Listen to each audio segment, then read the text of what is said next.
ভাই আপনি কি জি ভাই। আপনি কি পেঁপেটি দেশি গরুর দুধ দিয়ে মাখায় দিতে পারবেন?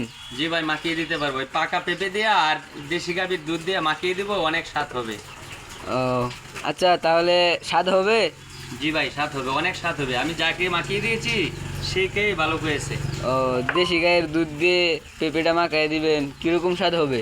সেই স্বাদ হবে, আপনি খাবেন, আপনার মুখের রুচি ভাবির মুখে যাবে। ও তাই নাকি? জি ভাই। আচ্ছা তাহলে মাখান তো দেখি। জি ভাই, মাখিতেছি।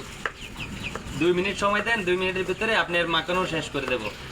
আচ্ছা ঠিক আছে, কত টাকা নেবেন? এই পেঁপেটা মাখিয়ে দেবো, আপনার 80 টাকা নেব।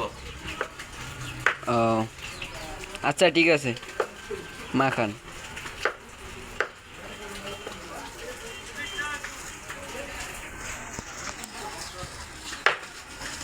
আপনি কি আরো মাখাইছেন? ভাই আপনি কি আরো মাখাইছেন? জি ভাই, আমি আরো অনেক মাখিয়ে দিয়েছি। পাকা পেঁপে আর দেশি গাভীর দুধ দিয়ে আমি আরো অনেক মাখিয়ে দিয়েছি। আজ ও পর্যন্ত কেউ খারাপ বলেনি। ও যারা খেয়েছে আমার হাতে সকলেই ভালো বলছে। ও আপনার নাম কি?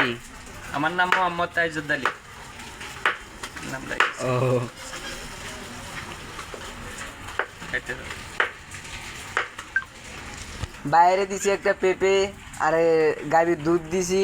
এখন বাইরে বলছি যে গাভীর দুধ দিয়ে পেঁপেটা মাখাইয়া দিতে, এখন দেখি ভাইয়া মাখাইয়া দিতেছে। আমারটা সব উল্টায়